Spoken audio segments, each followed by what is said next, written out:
Seigneur Dieu, on te demande d'être avec Jean et qu'il puisse bien nous livrer le message qu'il a préparé. Et Seigneur, ouvre nos oreilles et nos cœurs pour comprendre, Seigneur, ce que cette parole-là a à nous apprendre. C'est par ton nom qu'on te prie. Amen.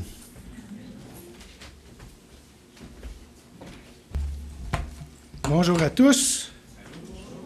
Alors aujourd'hui, on va voir Saül, 3 signes marqués par la providence. Alors, est-ce que vous diriez que la vie est incertaine? Hein? Êtes-vous inquiet des tournures politiques, puis des changements climatiques? Mais je ne connais pas grand monde qui s'inquiète d'être frappé par une météorite. Puis il y a quelqu'un qui a évalué la probabilité de cela, puis il a dit... c'est plus bas que celle d'être frappé par une tornade. Mais ça, on le comprend, hein, les tornades, c'est plus fréquent que les météorites. C'est plus bas que d'être frappé par la foudre. On comprend ça aussi, de la foudre, il y en a. C'est plus bas que d'être frappé par un ouragan. En même temps. Alors, c'est très, très, très, très peu probable. Pourtant, le 30 novembre 1954, Mme Anne Hodge fait la sieste dans son salon et elle est frappée par une météorite. Traverse le toit. Heureusement, elle a été blessée légèrement. Alors, si on racontait ça, si ça arriverait aujourd'hui, les nouvelles seraient là, frappées par une météorite, puis qu'est-ce que les gens d'aujourd'hui diraient? Certains diraient « elle a été chanceuse » ou « malchanceuse » ou que c'était sa destinée. Mais combien mentionnerait la providence divine? Peut-être pas beaucoup. Alors, les objectifs de ma présentation ce matin, c'est de comprendre quelle est la part de chance, de destin et de providence divine qui existe, s'il y a lieu, dans la vie de Saül. On va essayer de séparer les concepts du monde de ceux qui sont bibliques, en comparant les textes de 1 Samuel 10, 2 à 16, que je vais lire plus tard, et des sources non bibliques qui nous parlent de Saül. Alors, un petit récapitulatif rapide de ce qu'on a vu jusqu'à maintenant. C'est le 3e message dans la série sur Saül. L'idée, c'est évidemment, on veut tirer des leçons de la vie de Saül pour guider nos choix. On ne veut pas terminer comme lui a fait. Et puis, Paul compare la vie chrétienne à une course et il nous encourage à bien la terminer. Bon, l'objectif global, évidemment, c'est de courir la course jusqu'au bout en regardant à Jésus. Hébreux 12, 1 à 2. C'est un peu le verset phare de cette série-là, pour moi. On a vu des chronologies. J'ai retravaillé un peu les diapos. Ceux qui voudront regarder la vidéo mettront ça sur pause. Ils pourront aller voir si ça les intéresse. Mais Saül devient roi vers 1050 avant Jésus-Christ. Il va être roi pendant 40 ans et ensuite David va le remplacer. Pour Israël, quelques points saillants. Bien, c'est que la sortie d'Égypte, la conquête de Canaan, la période des juges est marquée par l'infidélité d'Israël. Israël rejette la souveraineté de Dieu en demandant un roi. Ils sont désobéissants. De son côté, l'Éternel, lui, s'occupe de son peuple, décrit clairement ses attentes envers lui, il établit des alliances avec lui. On a vu lors du dernier message que l'Éternel a choisi Saül et qu'il a organisé sa rencontre avec Samuel. On a vu aussi Saül pris en charge par Samuel et oint par celui-ci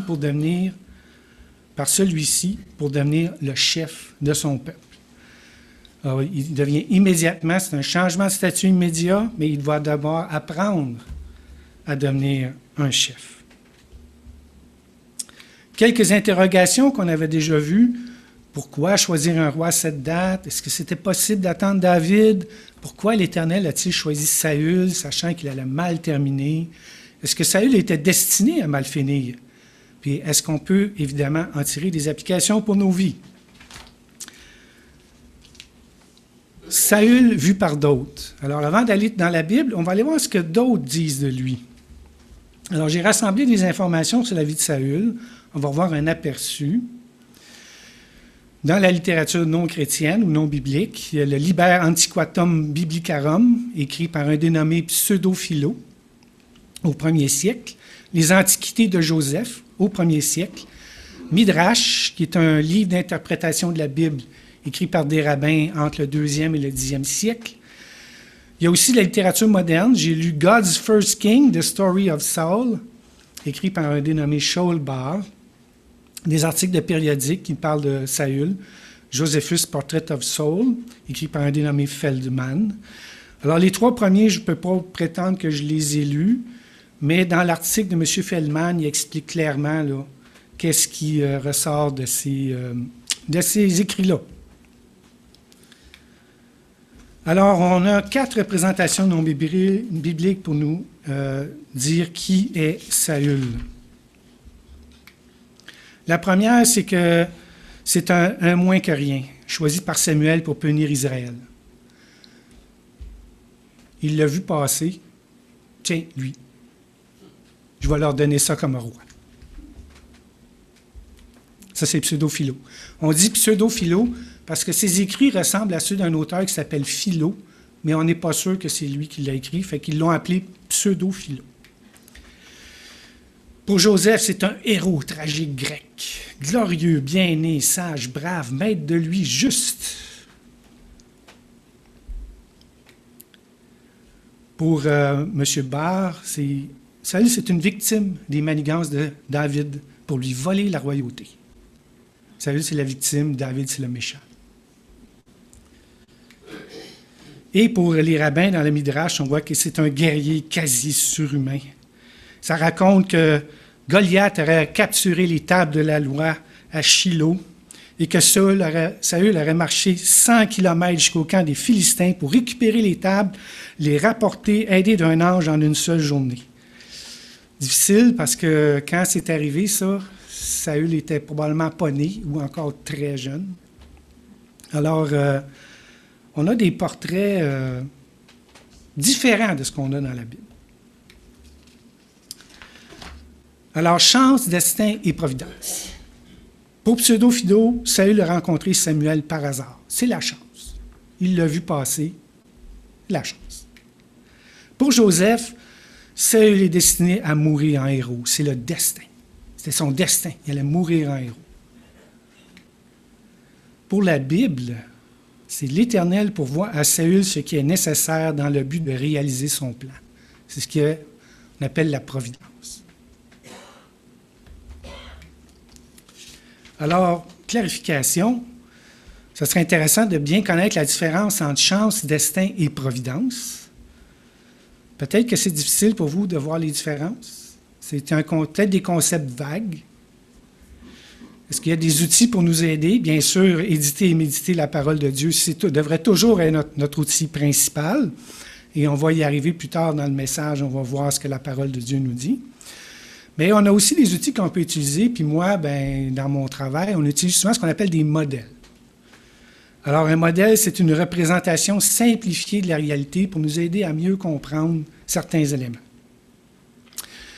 Parmi les modèles qu'on connaît, il y a des modèles d'avion. Là, on voit il y a des modèles aérodynamiques. Les gens veulent savoir, l'avion va-t-il bien voler? On se fait un modèle aérodynamique. Ou nos experts en météo se font des modèles pour essayer de comprendre comment la météo fonctionne. Puis, c'est ça. Alors, ça nous permet, évidemment, c'est simplifié. Il faut bien comprendre qu'on voit juste un aspect pour analyser, illustrer, comparer, comprendre et valider.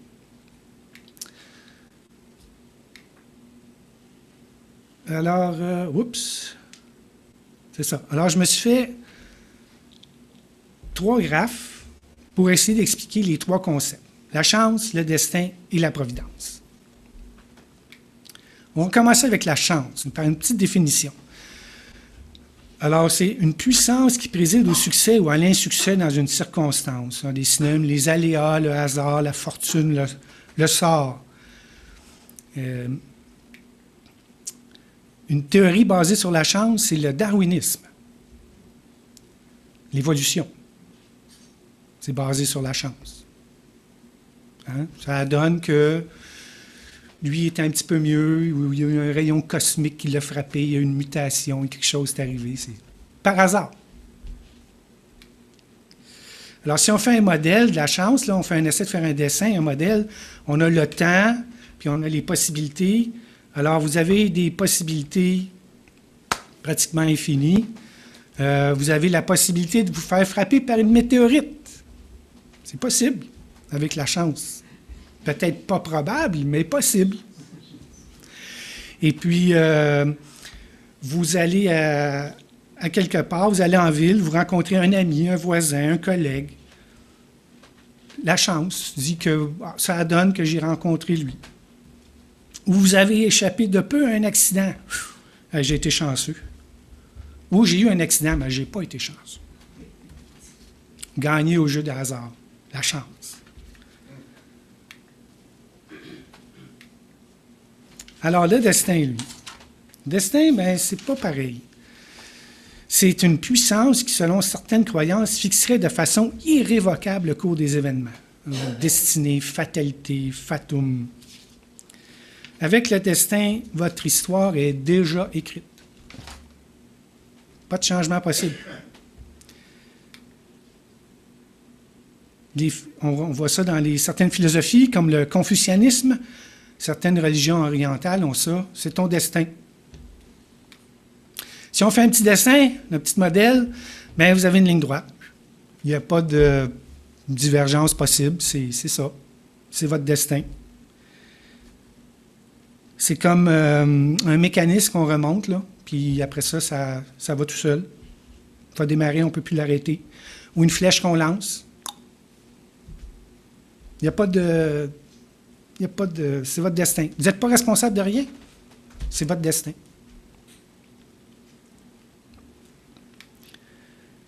Alors, c'est une petite ligne droite ici, là. Vous n'avez pas le choix. Alors, la chance, bien, dans la chance, on l'a vu, il y a des multiples possibilités. C'est indépendant de nos actions. Il y a une force comme impersonnelle un peu. Il ne semble pas avoir de but dans la chance. C'est comme... Le destin, mais il y a un résultat unique. Là aussi, c'est comme indépendant de nos actions, mais c'est comme irrévocable. Alors, si vous avez un accident, c'était votre destin. Vous avez tourné à gauche ou à droite, c'était votre destin. Vous pensez que vous le faites de vous-même, mais non, c'est votre destin. Alors, ce ne sont pas des concepts bibliques. Pas du tout. La providence, maintenant. Définition, le sage gouvernement de Dieu sur la création, selon le dictionnaire Robert. Mais il y a des définitions plus élaborées. On en voit dans certaines confessions de foi apparues suite à la Réforme. La confession de foi de Westminster, en 1646, dit « Dieu, le grand créateur de toute réalité, soutient, dirige, emploie et gouverne toutes les créatures, actions et choses, des plus grandes aux plus petites, par sa très sage et sainte providence, selon sa prescience infaillible et libre et immuable conseil de sa volonté, à la louange de sa sagesse, de sa puissance, de sa justice, de sa bonté et de sa miséricorde glorieuse. » Prends une petite gorgée d'eau après avoir lu ça.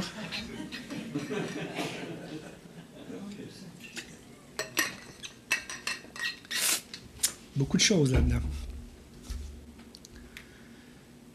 Confession des Pays-Bas, l'article 13, les bienfaits de connaître la providence. Nous croyons qu'après avoir créé toutes choses, ce Dieu bon ne les a pas abandonnés à la chance ou au hasard, mais qu'il les a conduits et les gouverne selon sa sainte volonté, de sorte que rien n'arrive dans ce monde sans qu'il l'ait ordonné. Toutefois, Dieu n'est pas l'auteur du mal qui arrive et il n'en est pas coupable. Sa puissance et sa bonté sont en effet tellement grandes et incompréhensibles qu'il décrète et fait son œuvre de manière excellente et juste, même quand les démons et les méchants agissent injustement.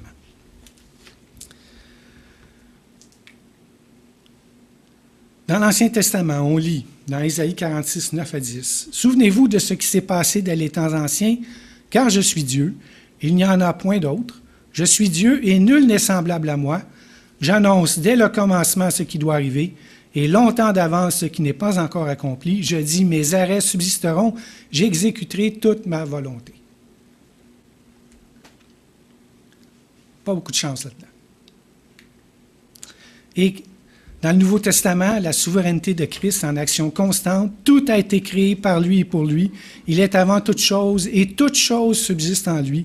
Colossiens 1, 17 nous apprend. Alors, c'est une action, la providence, c'est une action constante. Ce n'est pas quelque chose qui a été remonté, là, un mécanisme que Dieu laisse aller après. Là. Dieu agit de façon constante. Toutes choses subsistent en lui. Il est là. Alors, si on veut se faire une espèce de petit modèle de la providence, alors au niveau des possibilités dans l'axe vertical, oui, il y a des possibilités qui nous sont données par notre liberté d'action qui est accordée par Dieu. Mais ça ne diverge pas comme la chance, ça ne s'en va pas n'importe comment. Et puis, ce n'est pas non plus une ligne droite comme le destin. On le sait, on a des choix qu'on fait dans nos vies. Mais Dieu, dans sa providence, ramène toujours ça à son plan. Tout le temps. Le plan de Dieu s'accomplit toujours par sa providence. Comment, peut-être un exemple que je peux vous donner. Puis là, je vous dis, hein, c'est une représentation simplifiée. Là. La providence de Dieu, c'est quelque chose de... Quand on creuse là-dedans, là, c'est... Nos petites neurones, là, ils ont de la misère. Alors, on part avec Abraham. On sait que c'est Isaac qui est le fils de la promesse. Mais on voit qu'Abraham, il a choisi d'avoir un enfant avec la servante de sa femme, Ismaël. Ce n'était pas nécessairement la volonté de Dieu qu'il fasse ça. Et il le fait. Il y avait une certaine liberté d'action. Mais ça n'a pas aller vers Ismaël. Dieu, dans sa providence, a ramené ça à Isaac. Fait en sorte que ça se ramène à Isaac. Alors, dans mon petit modèle, là, la ligne au centre, là, c'est la ligne, vous suivez la volonté de Dieu, vous êtes direct dessus. Mais on le sait, nous les humains, hein, pécheurs, on prend des détours. Alors, on arrive à Isaac. Isaac, même chose, il y avait comme une préférence pour Ésaü, mais on sait que c'est Jacob que Dieu avait choisi. Alors, encore un petit détour. Mais c'est Jacob qui est l'héritier de la promesse. Joseph, ses frères qui le vendent. Mais dans sa providence, Dieu savait ça. Fait qu'il y avait une caravane qui était juste là. Comme par hasard, certains diront. Mais non, juste au bon moment. Parce qu'il aurait pu le tuer, Joseph. Non, la caravane est arrivée. Ah, on va le vendre. Quelle bonne idée. Dieu dit dans sa parole qu'il a transformé ce mal-là en bien pour Israël. Dieu agit constamment. Sa providence. Malgré le fait qu'on a une liberté d'action, le plan de Dieu s'accomplit tout le temps. Alors, si je vous présente maintenant un petit diagramme comme ça, est-ce que ça vous fait penser à quelqu'un? Quelqu'un qui n'aurait pas dévié ni à gauche ni à droite de ce que Dieu lui demandait. Pardon? Jésus, oui. Fait que c'est pas pire, le modèle tient un petit peu la route. Donc, c'est simplifié, hein? C'est simplifié. Alors, attention au syncrétisme, que notre frère Serge Lafrance nous parle quelquefois dans ses messages. Alors, c'est une combinaison de doctrines de systèmes initialement incompatibles. La chance, le destin et la providence sont inaccordables, opposés, contradictoires. On ne peut pas mélanger ça. C'est la providence de Dieu. Ce n'est pas de la chance. Il n'y a pas de destin là-dedans. C'est Dieu qui contrôle tout. Alors, notre Saül, loin de l'Éternel, comme on a vu la dernière fois. La chance n'a rien à voir là-dedans. L'Éternel a choisi Saül. C'est clair. Le destin n'a rien à voir là-dedans non plus. C'est une manifestation de la providence divine. Et on va voir que Saül récoltera les résultats de ses actions. Dans le destin, il n'y a pas nécessairement de responsabilité. C'est ton destin. Non. On a une responsabilité avec nos actions. Mais la providence fait en sorte que le plan de Dieu s'accomplit toujours. Alors, voyons la providence à l'œuvre dans 1 Samuel, le chapitre 10, les versets 2 à 16. C'est un message de Samuel à Saül au début. Samuel annonce des événements futurs. L'accomplissement, quand un prophète annonce quelque chose qui est un événement futur, l'accomplissement, c'est un signe qu'il s'agit d'un prophète de l'Éternel. Deutéronome 18, les versets 21 à 22, nous dit cela. Alors Saul va recevoir 3 signes pour éliminer tout doute concernant son onction. Et il va aussi recevoir des instructions explicites qu'il utilisera, devra utiliser, ou devrait utiliser plus tard. Alors 1 Samuel 10:2. Aujourd'hui, après m'avoir quitté, tu trouveras 2 hommes près du sépulcre de Rachel sur la frontière de Benjamin à Tcheltsac. Ils te diront, les ânesses que tu es allé chercher sont retrouvées, et voici ton père ne pense plus aux ânesses, mais il est en peine de vous, et dit, que dois-je faire au sujet de mon fils? Alors on a vu que Saül avait commencé son petit voyage en cherchant les ânesses perdues de son père. C'est le premier signe. De là, tu iras plus loin et tu arriveras aux chaînes de Tabor, où tu seras rencontré par 3 hommes, montant vers Dieu à Bethel et portant l'un 3 chevreaux, l'autre 3 gâteaux de pain et l'autre une outre de vin. Ils te demanderont comment tu te portes et ils te donneront 2 pains que tu recevras de leurs mains. Deuxième signe. Après cela, tu arriveras à Gibéa Elohim, où se trouve une garnison de Philistins.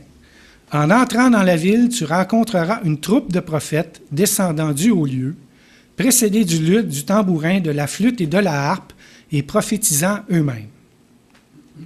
L'Esprit de Dieu te saisira, et tu prophétiseras avec eux, tu seras changé en un autre homme.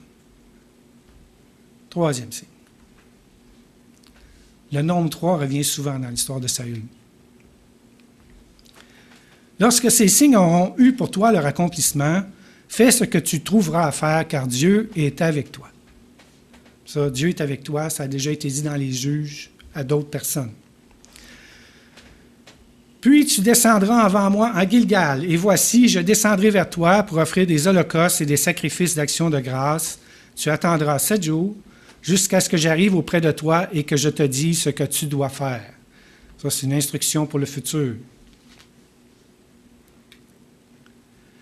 Dès que Saül eut le dos tourné pour se séparer de Samuel, Dieu lui donna un autre cœur, et tous ces signes s'accomplirent le même jour. Lorsqu'ils arrivèrent à Gibéa, là on revient, la parole revient sur le 3e signe. Voici une troupe de prophètes vint à sa rencontre. L'Esprit de Dieu le saisit et il prophétisa au milieu d'eux. Tous ceux qui l'avaient connu auparavant virent qu'il prophétisait avec les prophètes, et l'on se disait l'un à l'autre dans le peuple, qu'est-il arrivé au fils de Kish? Saül est-il aussi parmi les prophètes? Quelqu'un de Gibéa répondit, et qui est leur père? De là le proverbe, Saül est-il aussi parmi les prophètes? Lorsqu'il eut fini de prophétiser, il se rendit au haut lieu. L'oncle de Saül dit à Saül et à son serviteur, « Où êtes-vous allés? » Saül répondit, « Cherchez les ânesses, mais nous ne les avons pas aperçues, et nous sommes allés vers Samuel. » L'oncle de Saül reprit, « Raconte-moi donc ce que vous a dit Samuel. » Et Saül répondit à son oncle, « Il nous a assuré que les ânesses étaient retrouvées, et il ne lui dit rien de la royauté dont avait parlé Samuel. » Alors, on a un parcours. Le D, c'est le départ. Ils sont à Rama, au domicile de Samuel. Son premier arrêt va être à Tcheltsac, le tombeau de Rachel. Le deuxième arrêt, c'est le chêne de Tabor. Ça dit un peu plus loin, donc on suppose que c'est un petit peu plus bas, mais la localisation est inconnue. Ça n'a pas rapport avec le mont Tabor là, qui est en Galilée, d'après les experts. Et finalement, troisième arrêt, Gibéa, au domicile de Saül. Alors, il fait vraiment un long détour là, pour se rendre, là, pour aller voir là, à Tcheltsac et au chêne de Tabor. Alors, Saül est sur la ligne de départ. Il va commencer son marathon avec l'Éternel, parce qu'avant, c'était pas vrai, mais là, il commence.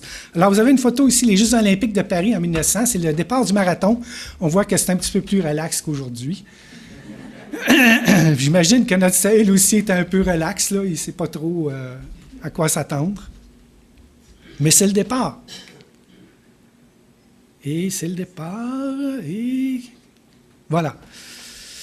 Alors, dès le départ, Saül reçoit un nouveau cœur, ça nous est dit au verset 9. Une transformation à son être intérieur, selon ce qu'il nous dit Sommer.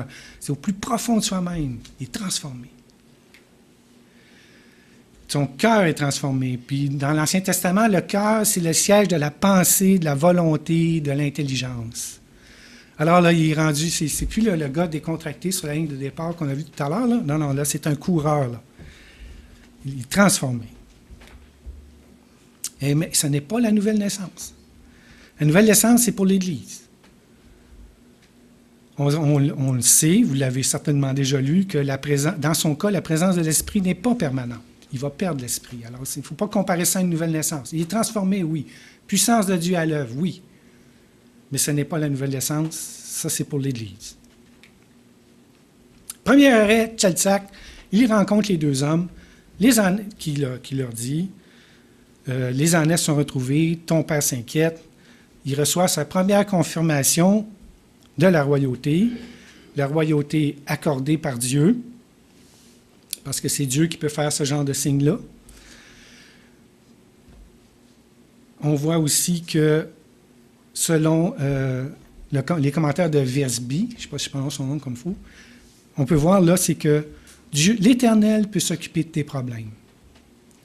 Les ânesses étaient perdus, regarde, je m'en suis occupé, ils sont retrouvés.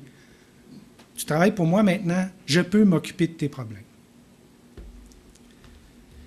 Tout se passe comme Samuel l'avait mentionné, l'endroit, le nombre de personnes, ce qu'ils ont dit, les actions, c'est exactement comme Samuel l'avait dit. Deuxième arrêt aux chaînes de Tabor. Il rencontre 3 hommes qui montent vers Dieu à Bethel adoré.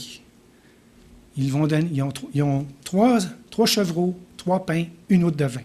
Ils vont donner 2 pains à Saül, qui est une seconde confirmation de la royauté.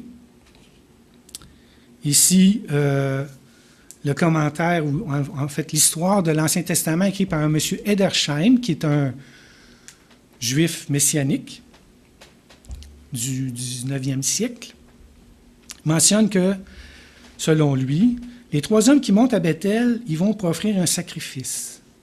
Et les pains qu'il donne à Saül représentent un hommage des prêtres envers celui qui sera le futur roi. Pour lui, il donne seulement une partie de ce qu'ils ont, un pain pour Saül, un pain pour son serviteur, indiquant que le futur roi ne peut pas tout exiger et qu'il reste subordonné à l'Éternel. Alors, c'est pour ça que je mets sous Dieu. Selon lui, il voit ça comme c'est ta royauté est sous l'autorité de Dieu. Mais l'autre point aussi, c'est que l'Éternel peut s'occuper de tes besoins. Il reçoit des pains. Il est probablement qu'il a faim, son serviteur aussi. L'Éternel lui donne de quoi manger. Encore une fois, tout se passe comme Samuel l'avait dit. Troisième arrêt, à Gibéa. Il rencontre une troupe de prophètes qui descendent du haut lieu en musique. L'Esprit de Dieu saisit Saül et il prophétise. Quand le mot « saisi » qu'on voit dans la parole, là, c'est comme s'emparer, tomber, venir avec puissance. Là. C'est vraiment là, une manifestation puissante de l'Esprit qui vient s'emparer de lui. Et il prophétise avec la troupe de prophètes. C'est la 3e confirmation de la royauté. Ebersham, il voit que c'est un symbole que maintenant, c'est pas seulement de Dieu, sous Dieu, mais c'est aussi avec Dieu. Dieu est avec lui. Ça, on le voit aussi, Dieu est avec toi, on l'a vu, on l'a lu. Et que l'Éternel peut te donner les moyens d'accomplir la tâche de diriger le peuple. J'ai la puissance pour que tu puisses faire ce que je te demande de faire. Je peux te la donner.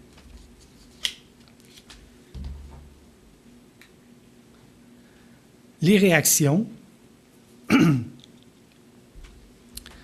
Ceux qui le connaissent, qui sont là à Gibéa, qui voient ce qui arrive, que Saül prophétise, c'est une incompréhension. Saül est-il aussi parmi les prophètes? Ils connaissent Saül, ils voient comment il a vécu. Qui est leur père? Père dans le sens de maître ou enseignant. Parce que là, ils voient un changement important dans l'attitude de Saül. Puis on voit même là, que il y a un proverbe qui dit « Saül est-il aussi parmi les prophètes? » On sent un peu la moquerie chez ces gens-là.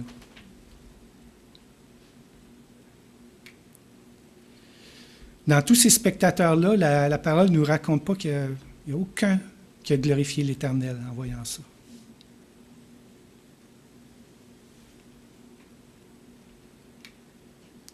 Les Philistins aussi sont là, puis ils voient cela. Ils voient la démonstration de la puissance de l'Éternel. Généralement, quand les Philistins voient la puissance de l'Éternel, là, ils tremblent dans le culotte, puis ils se disent « Oh, ça va mal aller ». Ils ont plus conscience de la puissance de l'Éternel, on dirait, que les Israélites eux-mêmes. C'est triste. Alors, la fin de l'étape sur le haut lieu, rencontre avec l'oncle de Saül. Où êtes-vous allé? Raconte-moi ce que Samuel vous a dit. Hein, c'est la curiosité. Qu'est-ce qui s'est passé? Tu prophétises avec les prophètes. Qu'est-ce qui se passe? Peut-être ça vous est déjà arrivé, vous, quand vous vous êtes converti. Peut-être que votre famille vous a posé des questions dans ce genre-là. Mais il y a un silence de Saül sur la royauté, il n'en parle pas. Le temps n'est pas encore aux explications. On va voir que la révélation va se faire à Mitzpah lors du couronnement.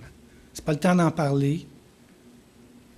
Ça va être révélé plus tard, puis on va voir que c'est révélé d'une façon, encore une fois, la puissance de Dieu va se manifester là. Alors, quel début pour Saül? Il est parti chercher des ânesses. Il est reçu avec honneur par Samuel. Il est oint comme chef du peuple. Il reçoit la révélation d'événements futurs. L'Éternel transforme son cœur. Il voit l'accomplissement des signes. L'Esprit s'empare de lui et il prophétise. Wow! Tout un petit voyage. Hein? Puis, j'ai déjà lu des articles écrits par des gens qui nient le fait que Saül était le choix de Dieu. Que ce n'était pas vraiment le choix de Dieu. Mais on l'a vu, c'est vraiment Dieu, il l'a choisi. Il l'a amené à Samuel. Il va lui donner ce qui est nécessaire pour faire la tâche qui lui est confiée, qui est de libérer le peuple des Philistins. Alors, c'est un nouveau départ pour Saül. Là, je m'adresse à ceux qui ne connaissent pas encore Jésus-Christ. Cherches-tu un nouveau départ pour ta vie? Veux-tu transformer ta vie? La parole de Dieu nous dit « Cherchez l'Éternel pendant qu'il se trouve, invoquez-le tandis qu'il est prêt, que le méchant abandonne sa voie et l'homme d'iniquité ses pensées, qu'il retourne à l'Éternel qui aura pitié de lui, à notre Dieu qui ne se lasse pas de pardonner. » Ésaïe 55, les versets 6 et 7. Puis Jésus-Christ peut changer ta vie. Recherche la nouvelle naissance. Si quelqu'un est en Christ, il est une nouvelle créature. Les choses anciennes sont passées. Voici, toutes choses sont devenues nouvelles. 2 Corinthiens 5, 17. Je vous exhorte, si ce n'est pas déjà fait, à laisser Jésus-Christ entrer dans votre vie. Vous avez vu comment Saül a été avec la puissance de l'Esprit. Mais Jésus-Christ peut faire la même chose dans vos vies. Alors, les applications. La providence divine contrôle la situation à 100%, est en action à tout instant. Spurgeon qui est un prédicateur bien connu du 19e siècle, il a dit « Le destin est aveugle, la providence voit ». Il a écrit un sermon juste sur la providence, publié en 1858. Si vous êtes capable de lire l'anglais, allez chercher ça sur Internet. Spurgeon, 1858, sermon providence. Vous allez voir. Ce qu'il raconte, c'est... Écoutez, il prêchait dans une bâtisse. Il y avait des milliers de personnes. Il neigeait. Ça, c'était au Royaume-Uni. Le soir, il y avait moins de personnes, puis là, boum, il y a une poutre qui s'écrase, là. Il dit, si c'était arrivé pendant que je prêchais le jour, des centaines de personnes seraient mortes. Puis plus tard, l'édifice s'est écroulé complètement sous la neige. Il dit, la providence de Dieu a fait en sorte qu'il y a eu juste quelques petites blessures, rien d'autre. Dieu était en contrôle. Il n'a pas permis que la neige écrase pendant que des gens étaient là à l'écouter. Jésus nous affirme, et même les cheveux de votre tête sont tous comptés. Tous comptés. Ne craignez donc point, vous valez plus que beaucoup de passereaux. Je ne sais pas combien j'ai de cheveux sur ma tête, je n'essaierai pas de les compter, je pense que ce serait compliqué. Quoique j'en ai beaucoup moins qu'avant, fait que c'est peut-être plus facile, mais bon, je n'essaierai pas. Alors, quelques réponses à nos interrogations. Pourquoi un roi à cette date? Est-ce que c'était possible d'attendre David? Ma réponse à moi, c'est que dans sa providence, l'Éternel a entendu le cri du peuple. On voit ça dans 1 Samuel 9,16. Et dans sa providence, l'Éternel a vu qu'il était temps d'agir pour délivrer son peuple de ses ennemis. Pourquoi l'Éternel a-t-il choisi Saül? La réponse que je vois, c'est pour diriger son peuple afin de le libérer du joug des Philistins. On voit ça dans 1 Samuel 9,16 et 1 Samuel 10,1. Saül était-il destiné à mal finir? Là, j'y barre ça. Pas de destin là-dedans. Mauvaise question. On devrait plutôt se poser la question, quel était le plan de Dieu pour Saül? Moi, j'ai une hypothèse, on verra plus tard si elle est confirmée ou infirmée, que les choix à faire à Saül lui auraient permis de bien terminer la course. Et ce n'était pas une obligation pour lui de mal finir, comme le destin nous... Le destin, c'est ça. Si vous êtes destiné à mal finir, vous allez, peu importe ce que vous allez faire, vous allez mal finir. C'est pas ça la providence. Pas ça du tout. Quelles sont les applications pour nos vies? Alors moi, j'en ai retenu 3, il y en a certainement d'autres. Alors, dans sa providence, Dieu connaît nos problèmes, nos besoins et nos faiblesses. Il voit, il entend, il agit. Apprenons à compter sur lui. Maintenant, c'est bon pour nous de valider nos... J'ai parlé de modèles qui nous servent à valider nos choix et nos actions. Est-ce que ce que je fais, est-ce que mes actions, mes choix, sont-ils de Dieu, sous Dieu et avec Dieu? Est-ce que c'est selon sa volonté? Est-ce que c'est sous sa direction? Est-ce que c'est en laissant l'Esprit agir? La parole de Dieu doit être notre boussole. Essayons de garder, dans notre petit modèle là, de la providence, de garder la ligne la plus droite possible, là, de ne pas trop dévier. C'est sûr que si on dévie, il y a des conséquences. On sait que le plan de Dieu va s'accomplir par sa providence, mais l'Éternel veut qu'on soit obéissant. On va le voir dans un message plus tard. L'autre application que j'ai, c'est « Rester émerveillé devant la providence de Dieu, rendrons-lui la gloire qui lui revient ». Je vous ai fait un petit modèle de la providence, mais la providence de Dieu, là, c'est vraiment quelque chose. Là, qu'on comprenait vraiment, là, je pense que nos neurones exploseraient. Là. Parce que c'est extraordinaire. Quand on regarde le plan, là, comment tout ça s'emboîte. Là. Joseph, la caravane qui arrive au moment, vendu à Potiphar. On voit tout ça s'enchaîner. Là, il n'y a pas de hasard là-dedans. Là. Alors, je pensais à ceux qui ont vu Saül prophétiser, personne pour rendre gloire à l'Éternel. Je pense qu'il faut rendre à Dieu la gloire qui lui revient à l'Éternel, à la Trinité. Notre frère Jean-Charles nous parlait à un moment donné des couronnes de gloire, des Stéphanos, les couronnes qu'on va recevoir, dont une qui est la couronne de gloire. Mais ça nous dit aussi que, tu nous avais dit ça, on va la redonner à Jésus. On va lui redonner. Un jour, toutes les couronnes qu'on va avoir, là, on va les redonner à Jésus. À lui la gloire. Alors, un petit résumé en conclusion. Point important pour nous, la chance et le destin ne sont pas des concepts bibliques. La providence, c'est la gouvernance par Dieu. Dieu contrôle les grandes choses, les galaxies, les étoiles, les planètes, en temps réel. Il s'arrange pour que ça reste dans l'ordre que lui a choisi.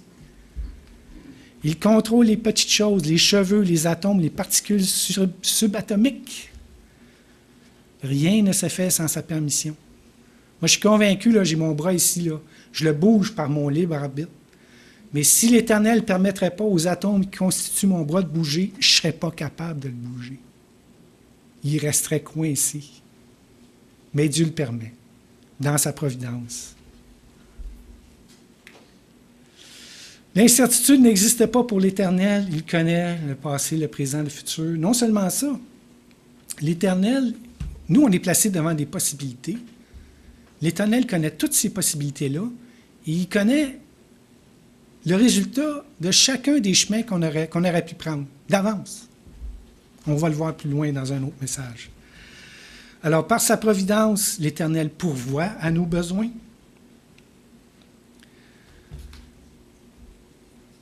On le voit dans Abraham.